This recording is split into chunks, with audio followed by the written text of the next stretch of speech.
बिस्मिल्लाहिर्रहमानिर्रहीम अस्सलाम वालेकुम। अगर आप पाकिस्तान में बिजनेस रजिस्टर करवाना चाह रहे हैं और आपने ये डिसाइड कर लिया है कि आप ना सोल प्रोप्राइटरशिप रजिस्टर करवाएंगे, ना कंपनी रजिस्टर करवाएंगे, ना जॉइंट वेंचर में जा रहे हैं और आप एक फर्म रजिस्टर करवाना चाह रहे हैं और आपको कन्फ्यूजन पाई जा रही है कि सिंपल फर्म और लिमिटेड लाइबिलिटी पार्टनरशिप फर्म में क्या डिफरेंस है, तो आप बिल्कुल एग्जैक्ट वीडियो पर आए हैं। आज के व्लॉग में मैं पार्टनरशिप और सिंपल फर्म के दरमियान क्या मेजर डिफरेंस हैं, क्या की डिफरेंस हैं, उनको डिस्कस करूंगा। और आज की ये वीडियो देखने के बाद आपको फर्म और एलएलपी का तमाम कॉन्सेप्ट क्लियर हो जाएगा और आप अपने बिजनेस की रजिस्ट्रेशन के हवाले से जो भी कंफ्यूजन पाई जा रही है उससे निकल आएंगे और आप अपने बिजनेस को बेहतर तरीके से रजिस्टर करवा सकते हैं। मैं हूं जौहर रशीद, आप देख रहे हैं मेरा यूट्यूब चैनल बनाने का शुक्रिया। नए आने वाले मेरे तमाम दोस्तों से गुजारिश है कि चैनल को सब्सक्राइब कर लें और साथ ही बेल का आइकन प्रेस कर लें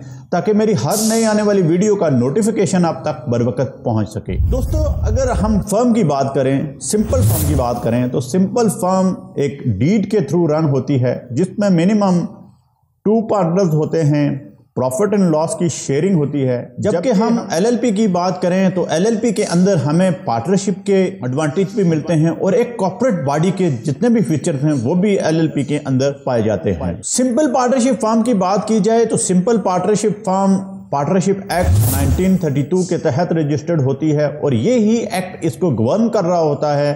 जबकि एलएलपी एक्ट 2017 के तहत एलएलपी रजिस्टर्ड होती है। एलएलपी रेगुलेशन 2018 भी इसको डील कर रहे होते हैं। रजिस्ट्रेशन की बात की जाए तो रजिस्ट्रेशन पार्टनरशिप के इंतहाई सिंपल है। रजिस्ट्रार के पास आपको अपने डायरेक्टर्स जो पार्टनरशिप के पार्टनर्स होंगे उनको अपीयर करवाना होता है। पार्टनरशिप डीड होती है, ओरिजिनल आईडी कार्ड्स रिक्वायर होते हैं और एक पार्टनरशिप वहां पर जाकर रजिस्टर्ड होती है। जबकि एलएलपी पाकिस्तान में सिर्फ SSCP security exchange commission of Pakistan registered कर सकता है। एक और की डिफरेंस रजिस्ट्रेशन के हवाले से सिंपल पार्टनरशिप में और एलएलपी में ये है कि आप जो है पार्टनरशिप उसकी रजिस्ट्रेशन कंपल्सरी नहीं होती, ऑप्शनल रजिस्ट्रेशन है। आप उसको रजिस्टर्ड करवाएं या ना करवाएं ये आपकी अपनी मर्जी है। लेकिन लिमिटेड लाइबिलिटी पार्टनरशिप को रजिस्टर्ड करवाना मस्ट है, मैंडेटरी है, आपको इसको रजिस्टर्ड करवाना पड़ेगा। अदरवाइज आप एलएलपी के जितने भी एडवांटेजेस हैं वो आप नहीं उठा सकते। सिंपल फर्म के चार्टर्ड डॉक्यूमेंट की बात की जाए तो इसके अंदर सबसे अहम नोयत का जो डॉक्यूमेंट होता है वो पार्टनरशिप डीड होती है। जबकि एलएलपी के अंदर पार्टनरशिप डीड एक एग्रीमेंट को रिप्लेस कर देती है और एलएलपी का चार्टर्ड डॉक्यूमेंट जो होता है वो एक सिंपल एग्रीमेंट कहलाता है।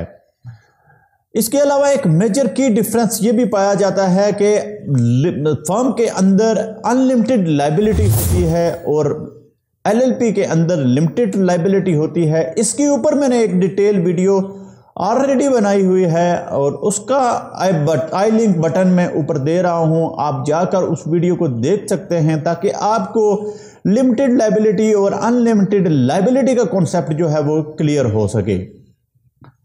एक लीगल फर्म जो होती है, जो फर्म होती है उसकी कोई लीगल एंटिटी नहीं होती, जबकि एलएलपी की एक सेपरेट लीगल एंटिटी होती है, एक आर्टिफिशियल एंटिटी होती है और उसका अपना एक वजूद जो है वो पाया जाता है।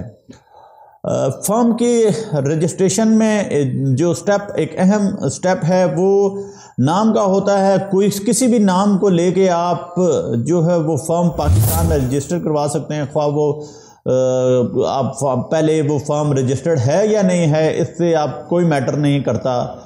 लेकिन एलएलपी के अंदर आपको नेम अवेलेबल करवाना पड़ता है और आपके नाम के साथ एलएलपी मस्ट लिखा जाता है और आपको नेम अवेलेबल करवाने के बाद एसएससीपी से फिर आप अपने एलएलपी की रजिस्ट्रेशन करवा सकते हैं। मिनिमम पार्टनर्स की बात तो मैंने की है। एक सिंपल फर्म के अंदर मैक्सिमम 20 पार्टनर्स हो सकते हैं, जबकि एलएलपी के अंदर पार्टनर्स की कोई लिमिट नहीं है, अनलिमिटेड मैक्सिमम पार्टनर्स हैं, मिनिमम 2 पार्टनर्स हैं। आप इन मैक्सिमम जितने मर्जी पार्टनर रखें, इसका एडवांटेज आपको एलएलपी के अंदर मिलता है। एक और अहम चीज़ ये है दोस्तों कि फर्म के अंदर अगर आप कोई प्रॉपर्टी खरीदते हैं तो वो प्रॉपर्टी आपको किसी फर्म के नाम पे फर्म के पार्टनर के नाम पे खरीदनी पड़ेगी। फर्म उसको ऑन नहीं कर सकती, जबकि एलएलपी का एक्ट ये पावर्स देता है एलएलपी को कि एलएलपी कोई भी प्रॉपर्टी अपने नाम पर रख सकती है, वो प्रॉपर्टी खरीद सकती है, वो प्रॉपर्टी सेल आउट कर सकती है। डिसॉल्व की बात की जाए तो कोई भी पार्टनरशिप को उसकी विल होती है, वो किसी भी टाइम नोटिस दे के पार्टनरशिप से निकल सकता है और वो पार्टनरशिप को डिसॉल्व कर सकता है। पार्टनर की विल पे है, एट विल वो इसको डिसॉल्व कर सकता है। जबकि एलएलपी एट पार्टनर की विल पे नहीं है। वो एलएलपी की जो एक एडवांटेज ये भी है कि अगर कोई पार्टनर ये चाहे कि वो एलएलपी को डिसॉल्व करना चाह रहा है तो एलएलपी पार्टनर के चाहने से डिसॉल्व नहीं होती। ये इसका एक मेजर बेनिफिट आप समझें। इसके अलावा परपेचुअल सक्सेशन एक अहम इम्पोर्टेंट एस्पेक्ट है बिजनेस में। अगर आपका बिजनेस फ्लरिश कर जाता है और आपकी फर्म है और किसी भी ओनर की पार्टनर की डेथ हो जाती है तो इन दैट केस जो पार्टनरशिप है वो ऑटोमेटिकली डिसॉल्व हो जाएगी, वो पार्टनरशिप ख़त्म हो जाएगी। अगर आप उसके किसी भी लीगल हेयर को पार्टनरशिप में लेके आएंगे तो आपको नई से पार्टनरशिप डीड बनवानी पड़ेगी, फिर से पार्टनरशिप को रजिस्टर करवाना पड़ेगा। लेकिन जबकि एलएलपी के अंदर ये सहूलत पाई जाती है कि अगर कोई पार्टनर वफात पा जाता है, उसकी डेथ हो जाती है तो एलएलपी डिसॉल्व नहीं होती, उसकी परपेचुअल सक्सेशन रहती है और इस तरह एलएलपी का बिजनेस कैरी आउट रहता है। और उसकी क्योंकि ये एलएलपी एक मैंने पहले जैसे अर्ज किया कि एक सेपरेट एंटिटी है। दोस्तों ये कुछ की फीचर्स थे, कुछ की डिफरेंस थे जो एक सिंपल फर्म और एलएलपी के दरमियान थे, जिनको मैंने डिस्कस किया। उम्मीद करता हूँ आज की वीडियो आपको अच्छी लगी होगी और आपको फर्म और एलएलपी के हवाले से कॉन्सेप्ट क्लियर हो गया होगा। इनकेस अगर आपको कोई भी क्यूरी हो, अगर आपको कोई भी इश्यू हो तो मुझे कमेंट सेक्शन में लिख सकते हैं। इसके अलावा स्क्रीन पे मेरा नंबर आ रहा है, मुझसे नंबर पे कांटेक्ट करके उस क्यूरी को क्लैरिफाई कर सकते हैं।